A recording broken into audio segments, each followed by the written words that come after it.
Welcome to episode 4 of the After the Buzzer podcast. My name is Mike Gross, and this is kind of a special deal because we're having a guest for the first time, and he is a familiar name to Sixers fans, familiar name to Philadelphia basketball people.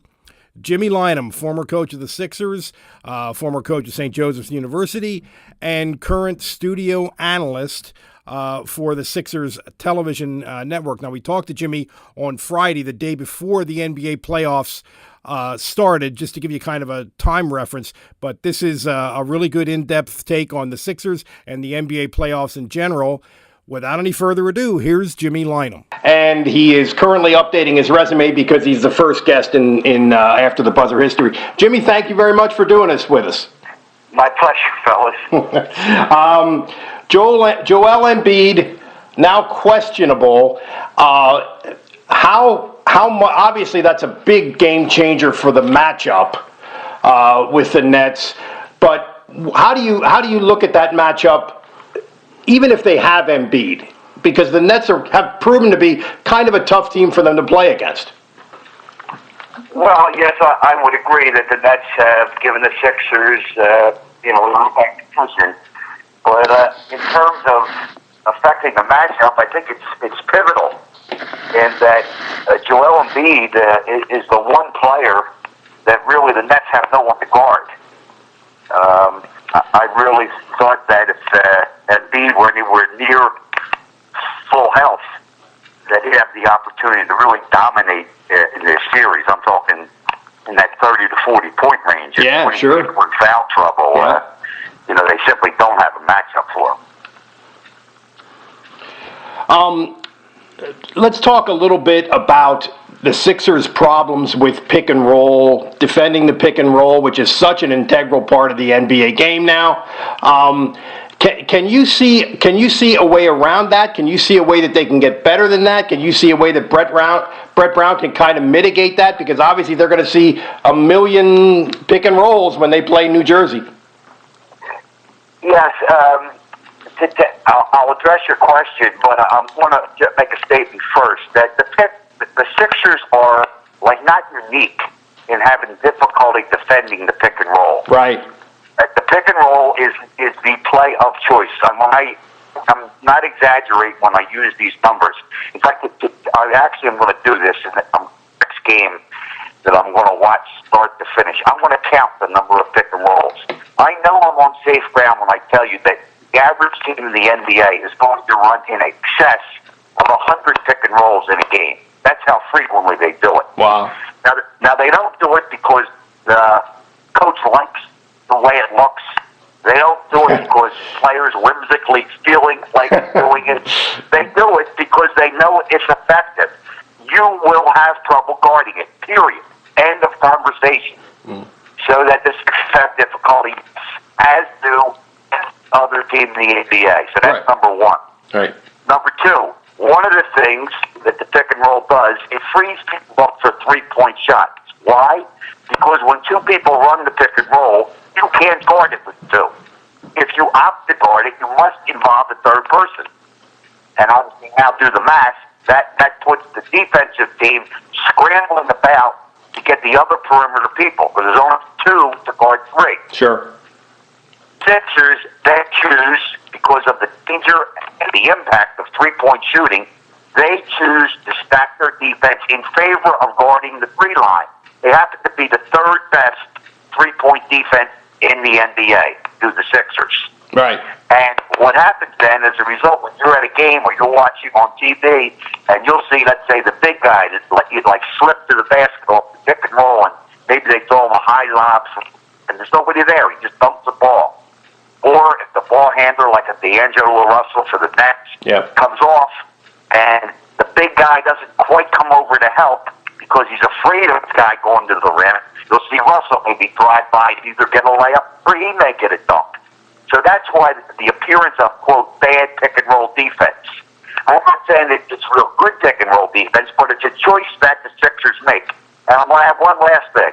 There's a metric. It's called effective field goal percentage. And it measures, because obviously if I put a ball in the basket, my ball's a three-point shot. My shot's better than your shot. Yep. Why? flip the board for me. The metric of efficient field goal percentage puts the two things together when measuring your defense. The Sixers are number 6 in the NBA. So I just say that in the way of background. Does the pick-and-roll defense look shaky at times? Yes. But relatively speaking, the Sixers are a very good NBA defensive team. What sort of read do you have on the Sixers at this point, just as far as their starters have been together for 10 games, they're 8-2. What kind of read do you have on what they are as they head into the playoffs? Well, that's a good question, Gord. I would say that, in all honesty, a read on that 10-game unit, let's call it, not the best. I don't know anyone, including Coach Brett Brown, could have a great read on that unit. He may know the players, but how they're going to function as a group. And because they haven't had them as a group but 10 games, you don't really have a great sense of like what you're going to do. We have them all at the start, but what do we do now that we have them all behind them in terms of a rotation of substitution with respect to your bench? To me, it's going to be a work in progress during the playoffs. Yeah, he said he's going to play, the phrase he used was 8.5 players. And we really don't know who those guys are now, especially if Joel doesn't play and James Ennis has a problem with a quad injury. And so it's really kind of very much up in the air. Do you have any sense for how that might play out? I mean, Zaire Smith has only played 6 games, but he has shown a willingness to guard and at least, some semblance of an offensive game. I don't know if you really can trust a rookie, especially with such a tiny body of work, but he may not have any choice but to put him out there. Yeah, well, I think you're answering your own question. I agree with everything you just said. He may not have any choice. Limited body of work. And what happens when you're put into the situation you just described? A lot of guesswork goes now forward. I guarantee you at that meeting yesterday, they probably met today. I assume they did more on the court, but yesterday I would assume that the coaching staff put a lot of time in, like coming up with, the nuts and bolts of a general game plan to be what we must do to be successful against the Nets. And the rotation, obviously, is a part of that. And I can almost guarantee, I like to say I'll play fly ball. A lot of people, when they were called for a thought, were going to speak, they started with the phrase, well, I think. And that's exactly what it is. You think. Right. You're so limited by body of work that it's going to be hard to say, well, I'm going to tell you what you should. I think we should. I think we should. Big difference. Jimmy, did you enjoy coaching in the playoffs more just from that standpoint? You can do opponent-specific stuff. You can. It slows down a little bit in terms of your ability to break down another team. I would think that would be kind of fun as a coach. Yes, very much so. I'm not going to say more. It's a little different, to be honest with you. The stakes obviously are extremely high. Sure. And your preparation is different. The fact that it's the same team, but if it's not night after night, usually there's a day in between. Yeah. In the case of the Sixers, I think there'll be 2 in between. It's between game 2 and 3. But there's a lot of adjustments that go on because it's the same team. It's a little bit of cat and mouse. And that type of preparation is difficult to give oneself to during the regular season, because of frequently with which opponents are coming at you and due to the kind of the nature of the schedule. You're in one city one night, another city the next. So yeah, sure. Yeah, it's a different kind of challenge, but very, very enjoyable. When looking at these teams that I consider to be the power teams in the East, which are Boston and Milwaukee and Toronto, which of those do you think is the toughest matchup for the Sixers? It's a fair question, and to be real honest, I don't have an answer. In that each one would present a slightly different type of challenge. I'll just pick one example. Milwaukee, over the course of the season, has been the best team in the NBA. That's a fact. Yep. I'm not saying they're better than Golden State. I said they have been the best. Yep. They've played the best. They have had most of their key people more than the other teams.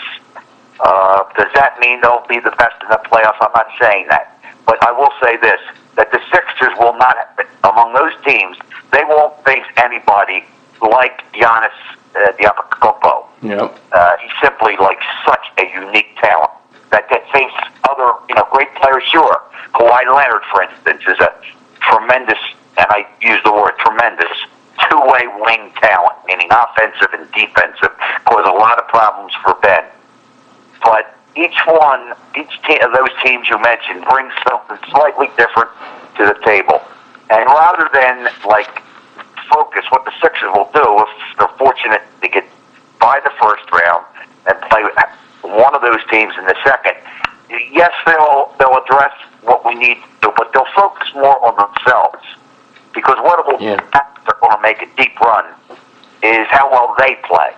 The things that they can control is what they must do.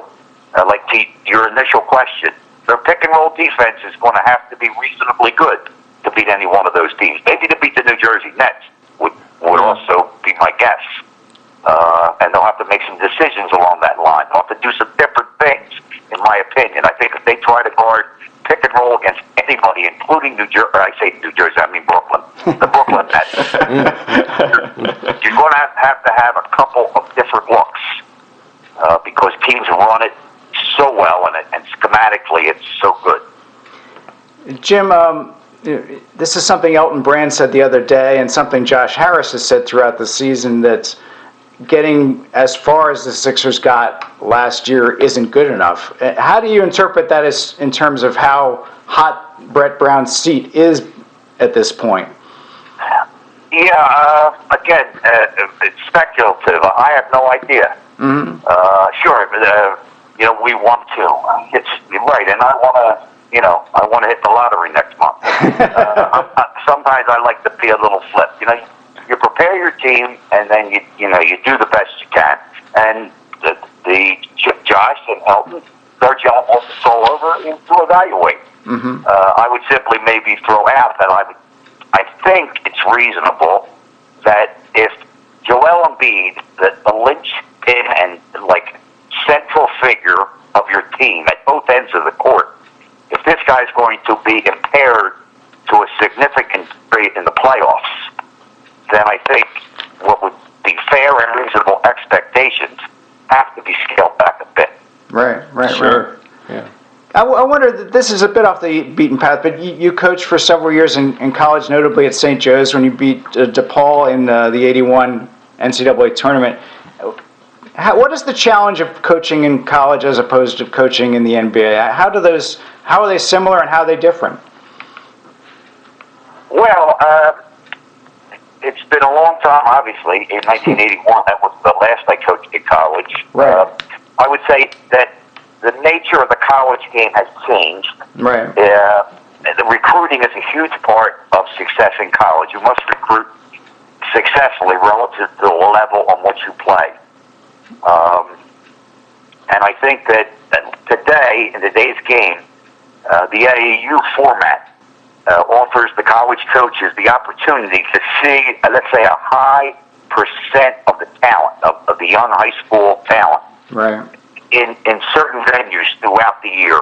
They actually have what they call recruiting periods. Right. When you're allowed to run off campus to go run around watching players.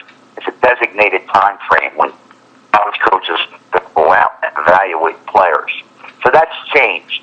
Back when I was coaching, you recruited 52 weeks a year. You're always up. If you weren't in your building practice, you were running around, trying to evaluate. So that has made it, I think, a little bit easier. That part I like, and if I were a college coach, it's just a little bit more sanity to a scheme of that's interesting. Running around trying to search out and find out what the talent is. I think the second thing is, depending on the level on which you're coaching in college, the main difference is when you go to the NBA, basically you're dealing with basketball, the highest level athletes on the planet, and trying to figure out how to best coach your team. Right. And in college, to say that you're worried about a lot of other things, and I don't mean to flip when I say it, obviously everybody in college has to worry about academics. Right. But I think, too, it's fair to greater degree, you're concerned about, like, the welfare and well-being of your players. Mm-hmm. You don't quite have it. I'm going to use the word control. I'm not sure what we control before, but you're always on the fringe of worrying, and sometimes things come up like issues with dormitories, issue with the cafeteria, right? Just legit practical things. Right. That all of a sudden, as a college coach, you have to concern yourself with, and that may be the biggest reason that I always had the challenge of the NBA. I knew I wanted to try to be involved coaching the best players on the planet. Mm-hmm. But the type of things that I just described probably chased me in that direction a little quicker. Mm-hmm. Jimmy, can this is a question that I think a lot of Sixers fans would have for anybody involved. Can Ben Simmons learn how to shoot? And how is that going to happen? Sort of in the context of maybe players that you've coached over the years who, after they got to the NBA, developed a specific skill level, like maybe by working at it in the off season or whatever. Because certainly, I'm sure you've had some of those guys. What do you think about can Ben Simmons do it, and how's he going to do it? Well, it's a good question. I'll start my answer by saying that I played golf today with Herb McGee, the renowned, but the renowned shooting coach and Hall of Famer from now Thomas Jefferson University, well, Philadelphia University. Yep. And I would say, literally, we had just the two of us playing. So we're, hitting our shot, hard drive, and we were talking about the Sixers, and it came around to Ben Simmons. And I asked her about exact question. I said, what do you think? Can he? Of course he can. And will is the real issue. And I don't know is my honest answer. It's going to take... there's an old phrase out there from a friend of ours by the name of Jim Boyle, who was a terrific coach at St. Joe's after me, and a long-time friend, ironically, of both Herb and I. And he had a phrase of, like, sometimes, when things aren't going the way you want, if you're going to see your way clear, like we're figuring something out, and he would go with his hand, like, and make a little turning motion, like left to right, and he would say, you got to turn the channel. And it's a powerful phrase if you take it like to its limit. You're sitting here in your living room watching TV, and you're watching Frankenstein, and you go and turn the channel. All of a sudden, there's Disney music going on. Turn the channel could be a very, very powerful mental thing. And my thought would be, and I'm being a little cute when I say it this way, but I think it's a powerful thing if you really think about it. I think for Ben, it's not about keeping his elbow in. It's not about like jumping higher. Mm-hmm. It's about turning the channel. Mm-hmm. If he wants to develop, a legit jumper, he's a world-class athlete. He's a tremendous basketball player. And the fact that he doesn't shoot, it's almost like you'd have to make it up for it to be true. But it is true. And my thought to him would be, like, if we're going to go down this lane, I said, I'm going to suggest to you that the first thing you have to do, in all seriousness, you have to turn the channel before we begin this process. Right. That's interesting. That's a great answer. That's a good way to put it. So that sounds like it's more mental than physical. Well, there's a very strong mental component attached to it, without question. Yeah, sure. But there's also, like any of this with anything, when you develop a habit, he has developed a habit, then in his early 20s. He probably started playing this game seriously, let's say at age 10. And he's played at an incredibly high level due to two things, his physical gifts and a great instruction that he's received at an early age, way ahead of the curve in competition. And he's never shot the ball. Think about it. Yeah. Ever.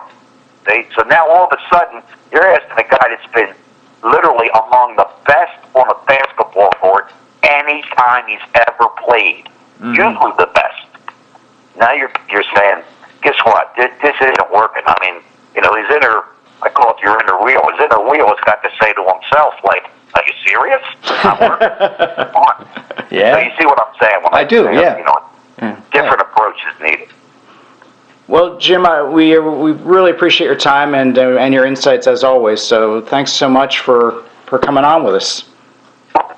Give me the name of the podcast again. After the Buzzer.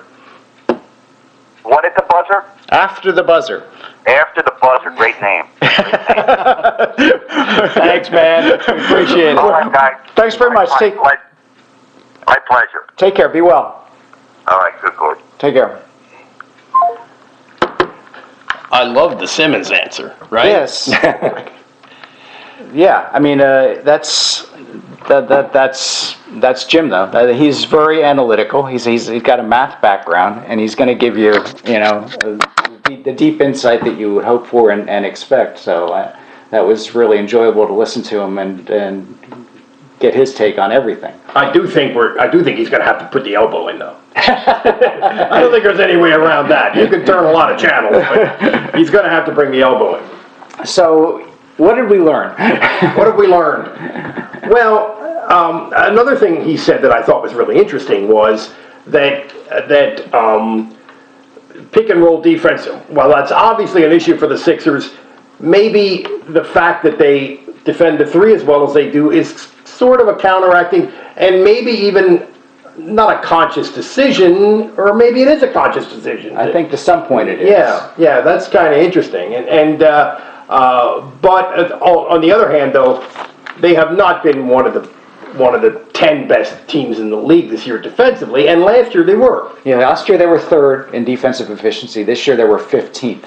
It's a big difference. And these games against the Nets, they split 4 games with the Nets. Now, granted, I'm not sure how much read you get on that because the Sixers only had their team that they hoped to have for the last of those. And then, although the Nets for that game, they're at the end of a 7-game road trip and they didn't really play well at all. But they did have 2 games in the middle that were both in the 120s. I have a feeling we're going to see a couple of those in this series. Yeah, they've had unbelievably high-scoring games against not great teams, which is a concerning thing. And this leads us to the NBA playoffs, which start tomorrow as we are recording this thing. I hope we're recording it. Not entirely clear what we're doing here, but we hope we're recording it. So that's 8 series. The Sixers, of course, are the 3 seed in the East, and playing the 6th seed, which I don't think anybody at the beginning of the season would have thought would be the Brooklyn Nets. Yeah, obviously it's an interesting team. It's like a small ball kind of team, well coached by Kenny Atkinson. I mean, D'Angelo Russell has really developed into a great player, and this will actually segue into something we want to talk about later with Magic Johnson and how mismanaged the Lakers have been, because D'Angelo Russell has turned into a really good player, and they have some other good pieces. Spencer Dinwiddie had a 39-point game against your Sixers earlier this year, so there's some pieces there. Joe Harris can obviously shoot it, and they have some guys. The last time they played the Sixers, Embiid had 39, and it just got to the point where the Nets just conceded that he was going to get his. They played the second half, pretty much the entire second half, with Rondé Hollis Jefferson at center. They were basically saying, well, you're going to get yours, but we're going to try to get ours too. Yeah, it's the way the Sixers, I think, comfortably beat the Nets is for Embiid to just destroy them. Yes. And if he's not healthy, that might not be an option. D'Angelo Russell, I'm not going to kill the Lakers for getting rid of him, because he clearly was not ready, and you couldn't see what he was going to be, I don't think, right. At that time. There's a lot to kill the Lakers about, I think, yes. Other than that. But it is interesting the way he has emerged. Yeah. He went 3,000 miles across the country and completely remade himself as an NBA player. Really good NBA player now, and really good in the pick and roll that we just talked about. So that's going to be a concern. But let's talk about what series looks most interesting to you of those first round series. Well, I think the least interesting is Milwaukee and Detroit. I think, because I can't. Milwaukee's the best team in the league, and they should win that. Well, maybe they're not the best team in the league, but as Jimmy Lynam said, they have been the best team in the league this year. So that's not it. I guess Boston, Indiana. Orlando can defend, but they can't win that series. Toronto can defend too. They can really defend. Indiana can defend, and Boston is a mess, kind of. I think if as is expected, Toronto gets by their series and the Sixers get beyond theirs, I can't see the Sixers beating Toronto. Toronto was good. That's a problem. And they got better because Marc Gasol is with them now, and he's been very effective for them. And that's a really good team. Kawhi Leonard is one of the 5 best players in the league, probably. Yeah, he's right up there. As Jimmy said, a two-way guy, an elite two-way guy when he's healthy, and he isn't always healthy. But out west now, which series there intrigues? I think OKC and Portland. I think Portland for the second straight year is the 3 seed in the West. Yeah. Everybody talks about how monstrously deep the West is, and I'm not disputing that. 2 years in a row, that team is the 3 seed with 2 really good guards, and 1 great guard. Damian Lillard is a great basketball player. Yeah. But just a bunch of guys. Other than that, to me, maybe that's a little unfair for them. And having lost Yusuf Nurkic, that's a big blow. He was a really good player for them. And here's an interesting little side note about Portland. A couple years ago, they played Houston in a series, and Damian Lillard made a 3 off an sideline inbounds play to win the series. Yeah, I remember that. Yep. So, Chris Finch was then coaching an assistant coach with Houston. Yep. And the way it looked, at least the way everybody depicted it, was that James Harden failed to execute a switch. And so I asked Chris, who, for those of you who don't know, Chris Finch played at FM years ago. And I said, well, what happened there? He said it wasn't a failure to switch. It was that Lillard did something they didn't expect. The play, again, this speaks to NBA coaching and just about how thorough it is. They knew what the play was going to be because everybody knows everybody's plays. Yeah. And Lillard was supposed to go to the corner, and instead he went to the opposite wing, and it caught Houston completely flat-footed. Yeah, that was on the wing, and it was still a tough shot. Right. It was a fall away. Yes. Was it Harden that was kind of up on him? Somebody was. I don't remember who. It wasn't Harden. Yeah, it was a tough shot. Yes, it was. But to me, that was just fascinating that they absolutely knew what they're good. Like, I don't understand how you know that. Do they run it that often? I mean, because it's not one of those. It's not a signaled in play. There was a timeout beforehand. So how do you know? I know. Right. That is weird. And sometimes I think NBA coaches or the NBA level of coaching is really impressive. And other times I think, what the hell are they doing? Sometimes when they don't run, when it doesn't look like they run anything in key end of game situations. I don't know. That's probably completely unfair and just me being a goofball fan, kind of. But now here's a couple things about the West.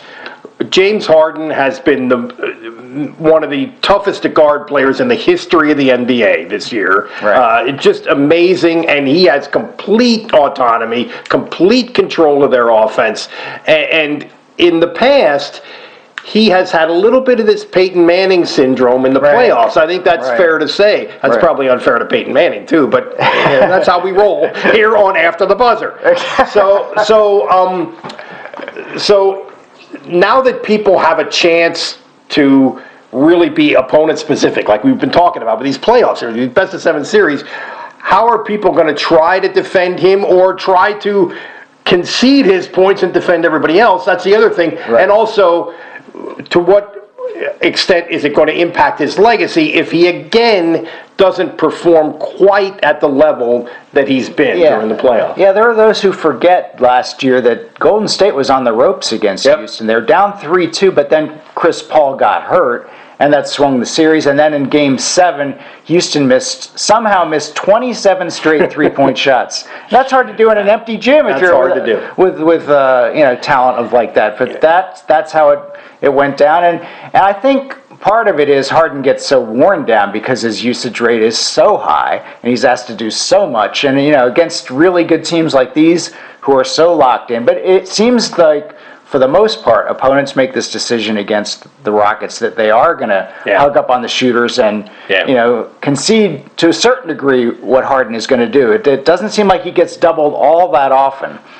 Yeah, I think you're right. I think people have kind of decided that doubling him doesn't really work. I wonder if doubling him 90 feet from the basket might work. That hasn't been tried enough in my view. I mean, I don't know. I wonder about that. But yeah, Houston is a threat, and I think Golden State is more vulnerable than they've been in a while. I think going into this, I'm not that confident. I think anybody is going to predict them to win it, but I'm less confident in that. And one of the things is, when can you ever remember? Now, it seems pretty clear now that Durant is going to go. Yeah. That seems like it's almost a lock that he's going to go. And Cousins will be gone, too. And Cousins is going to be gone. When's the last time that a team won a championship and then a piece as key as Durant chose to leave the next year?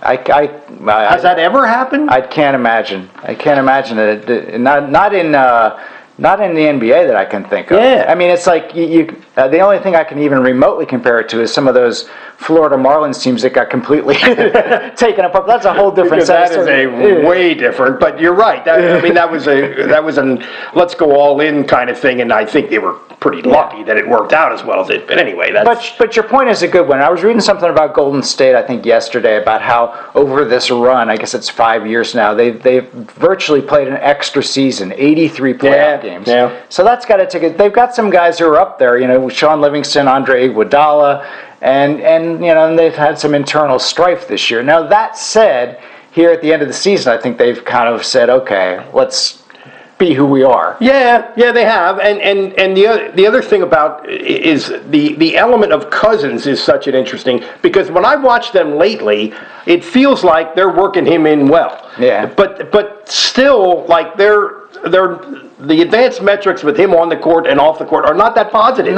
for them. That's weird. A weird thing, and I wonder if that's just sample size and they really have figured it out lately. But that's assuming a lot. A couple things. It gets back to what we talked about earlier about pick and roll defense and about how opponents will put DeMarcus in pick and rolls and make him guard a small guy. But the flip side to that is now Cousins more than ever is playing for a contract. He's had X number of games. He's got his eyes on the prize. Yeah, of course, somebody's going to give him a lot of money, and probably should, because he's a very talented player, despite those other things that are always going on. But he is an incredibly talented player. And if he's got his head together and everything, he is a guy that you could kind of build around in an old school way. Yeah. The way NBA teams used to always be built around a 7-footer like that, and you thought you had to have that. It's certainly changed, but I'm not sure that it has to change. No. I'm not sure that you can't do it that way anymore. I mean, 4 out, 1 in, you can do that, Yeah, right. That. I mean, in fact, I think a lot of teams do that. It works. But anyway, the NBA playoffs, it's too long. There's too many teams in it, but it's still a lot of fun. And I think this is I look at almost all of these matchups and think they're potentially intriguing. There's a couple that not so much, but.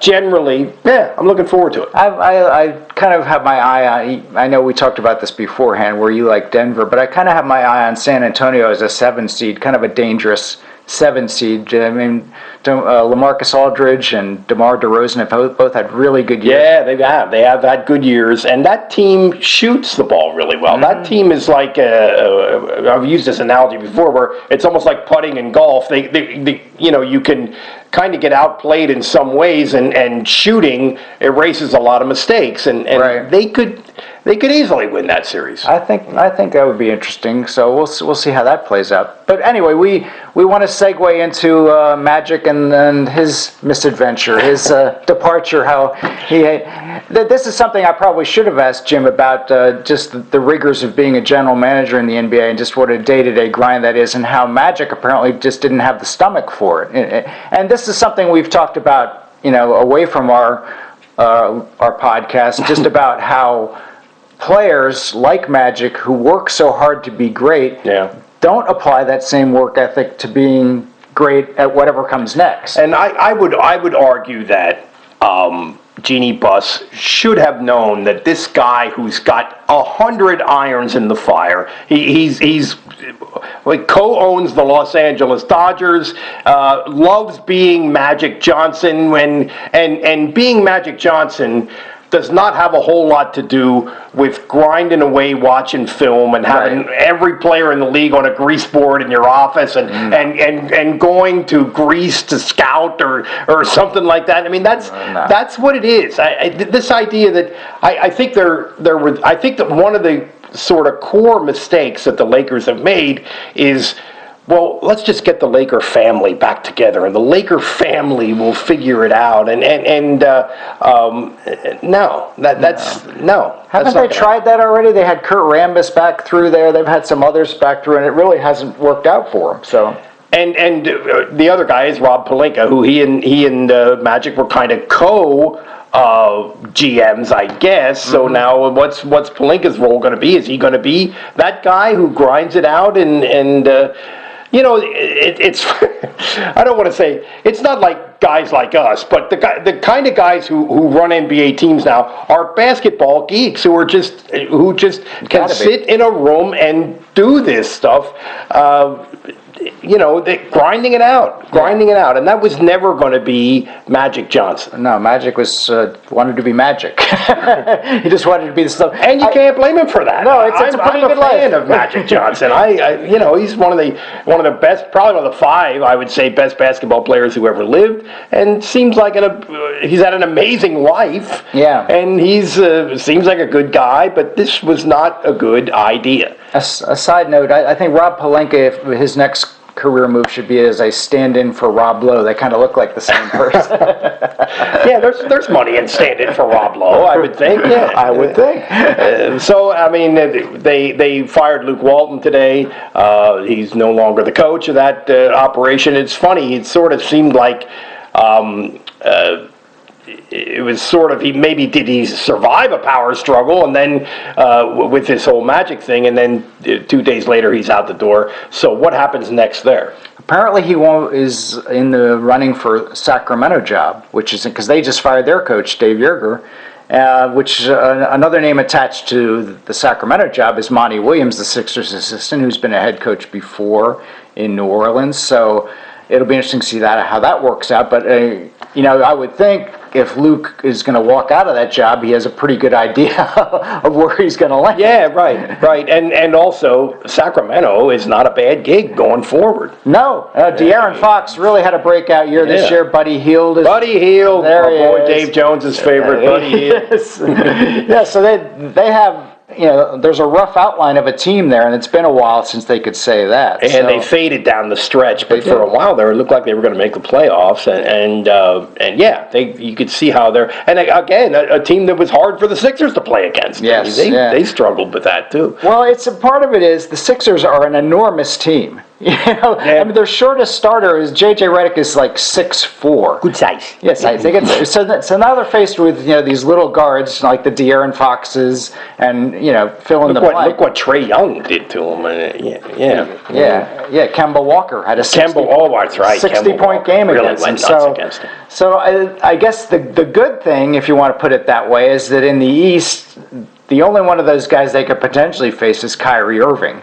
That would only be in the Eastern Finals. So that will be, although Boston's actually played better without him than they have with him, but that's another story for another time. Yeah, Boston's really a tough matchup for the Sixers, I think. I mean, it seems so. Even though they seem dysfunctional, I think maybe once they get into this playoff grind, I think their dysfunctionality might not be as big. I don't know. We'll see, but I think they have a lot of potential there. Now Marcus Smart is hurt, correct? Yeah. So that's a problem. That is a problem. Well, that means Terry Rozier plays, and I think the more minutes he plays, the better he gets. He's not so good when he has to play 15 minutes, but if he can play a little longer stretch, he seems to get a little less frantic and a little more dialed in. So. Yeah, that's fair, but certainly not as good defensively as Smart. That's not close. That's where they take a hit, I think. The other thing, before we get completely away from the Lakers, I just want to say, because what a fan I am of LeBron James, and he's if it wasn't for this boyhood Jerry West thing I had, he would be my all-time favorite basketball player. I love the way he's handled so many things in this remarkable life that he has led, being a celebrity from the time he was 16 years old. But I really think he has screwed this up. I think it was a bad idea for him to go to L.A., and I thought that a year ago when everybody was saying, come on, he's going to L.A., we all know it. Unless in basketball terms, unless he just wanted to live in Los Angeles, California, with him and his family, I mean, that's, it's his life. That's fine. But to go into this situation where you have all these young pieces around you, and you're not, like, he's not going to be the finishing touch on a team that has a chance to win it. Right. And he's probably at the age where he can't be the LeBron James that everything flows through that he was 2-3 years ago. Right. I think it was a bad basketball situation for him to go in, and then he. Again, I admire the heck out of this guy, but he exacerbated it. He didn't play defense, and then he turns his head and his man gets a backdoor cut, and then he's pointing a finger at somebody else. He did nothing to change the impression that he's partly calling the shots, which means some of these young guys are thinking, hey, we're all together, we're brothers, and you're thinking about trading me? Yeah. That kind of thing. They had all these veteran players on one-year contracts who are not coming back and didn't really work out. LeBron is known as this guy who is a master orchestrator of events. I think he really screwed this one up, and I think to the extent that it might affect his legacy a little bit. Yeah, maybe so. I mean, it's hard to say. I mean, certainly it was a poorly constructed team. Again, it gets back to Magic. I mean, who brings in Lance Stevenson, JaVale McGee, and Rajon Rondo, puts them all on the same team? I mean, what is that all about? What is that?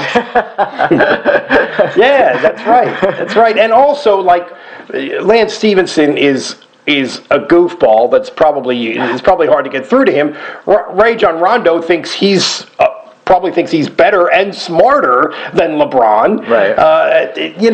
Just really, really, really ill-fated. And yet, if he wouldn't have got hurt, maybe they'd have been okay. They were playing well when he got hurt. No question. And then he missed, I think it was 20 games. Which that has never happened before. Right. And that gets back to, look at the mileage on that guy. I mean, granted, no doubt.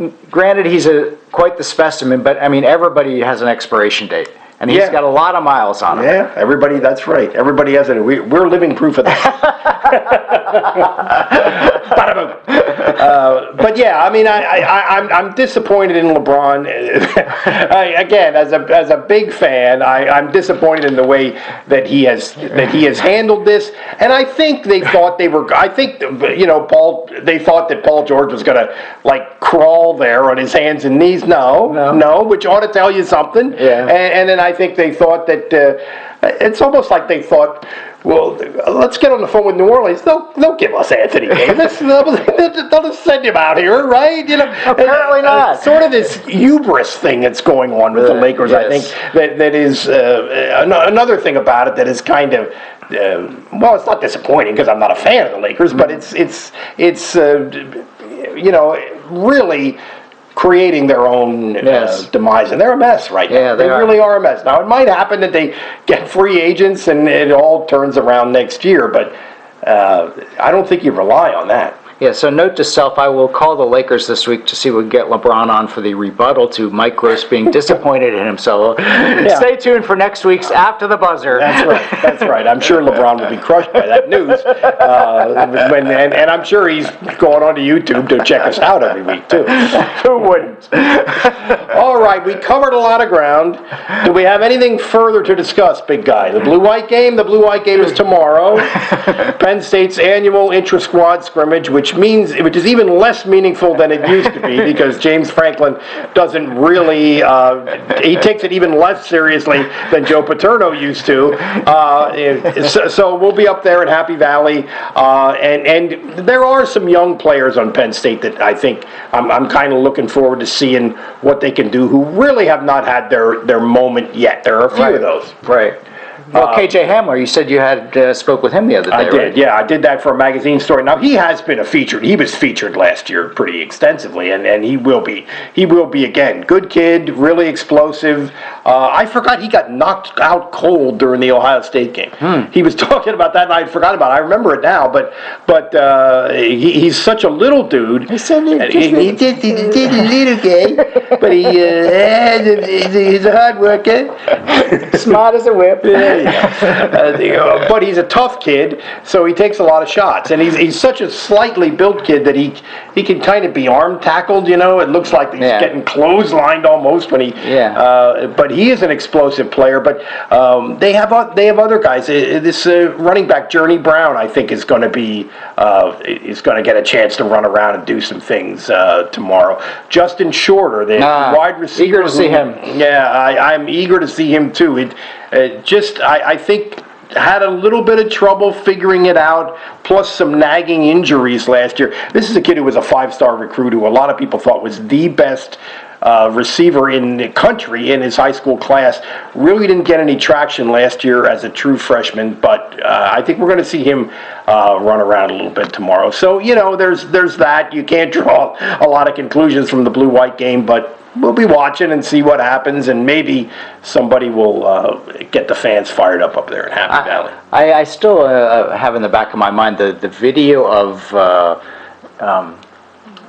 the receiver from, I guess it was a Nike workout. Shorter. Shorter. Justin Shorter from the Nike workouts when he was still in high school, and he just looked like a man among boys. He was just throwing guys out of the way. Calvin Johnson. Yeah, that looked like the comparison, Yes. and it still could happen. He's a young kid, and I actually talked to his high school coach before he even got to college, and he's a great kid. He's a hard worker. He's not going to be a problem up there. I mean, it's not. I don't think it's anything where he's. Where he's not all in, or he's not focused, or he's not working hard. I don't think that's the issue. So he is a guy that gives them some upside, I think. Yeah, and a couple questions. How could any player not be good when your first name is Journey? You got to be a good football player. Yeah, I like it. That's just too easy. That had to be what the parents had in mind. Secondly, what was the golden era of the blue-white game? My favorite was when Bill O'Brien had this weird-ass scoring system where it was like a pi versus a square root of something. That's right. Nobody knew what was happening.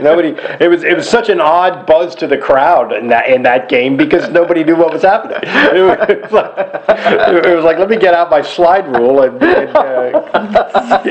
keep. Yeah, I can't even. I remember that, but I don't remember anything about it. I don't remember any details of that.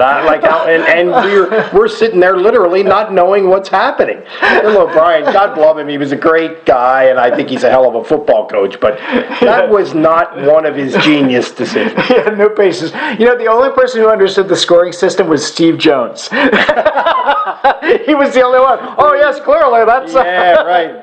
Well, he's always he kind of narrates the Lift for Life, Yes. which is a competition now. They do that as a competition, but Joe didn't even bother with that. But they do it as a competition now. So he's sort of telling the people what's happening in the scoring of offense versus the end. They have no idea and they don't care. They're just there to get autographs but Steve Jones, God bless him, a wonderful man. His mind works in ways that others do not. I mean, he literally has just an eidetic memory that he just remembers things about players and teams. Yeah, right. And so on and so that's forth. right. That's true. He's very good at that. And we're talking about Penn State's radio play-by-play guy, long time in football and basketball, Yes. and I guess other things too. And don't they have didn't they name a building after him up there? I did not know that. Yeah, or something. He's kind of a Penn State legend, one of many. And we'll be breathing in that whole atmosphere up there. The aura. Tomorrow. The aura of Happy Valley and the blue-white game. All right, that's it. After the Buzzer, episode, what is this, episode 4? Episode 4 of After the Buzzer. We hope you can find us on YouTube. There have been some issues in the last hour or so, but we'll see. And we really want to thank Jimmy Lynam. I thought he was terrific. He was. As we expected him to be, and that was an excellent choice for the first guest on the big show. That's it. He's Gordy. I'm Mike. We are out.